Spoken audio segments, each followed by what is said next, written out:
You ever have one of those days where everything just goes sideways? For a handful of A-listers and tech billionaires, that day started on the Minnow 2. Not just a yacht, mind you.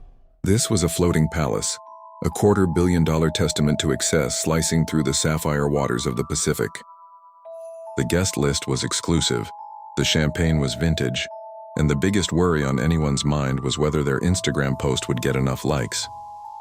They were a week out from Fiji chasing the sunset when the sky started to glitch. That's the only way to describe it. The clouds turned a sickly bruised purple and green, shot through with veins of light that weren't lightning. Not like any lightning I've ever seen. It was silent, beautiful, and utterly terrifying. All at once, every piece of electronics on the Minnow 2 went dead.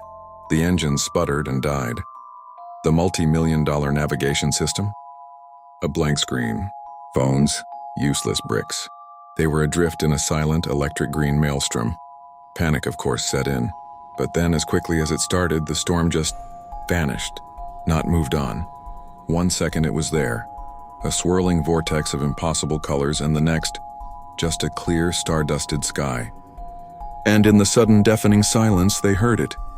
The one sound no sailor ever wants to hear. The sickening crunch of the hull against rock. When the survivors dragged themselves onto the beach the next morning, coughing up salt water and terror, they thought they'd been lucky. The island was a paradise. White sand, lush jungle, a freshwater waterfall cascading down volcanic rock. It was straight out of a travel brochure. Uncharted, sure, but they were alive. They could survive. Or so they thought. The first clue that something was wrong was the forest itself. There was no birdsong, no buzz of insects. The entire sprawling jungle was completely silent. Then they noticed the trees. The bark seemed to shimmer, almost like mother of pearl, and the leaves weren't just green. They pulsed with a faint internal light like a network of fiber optics.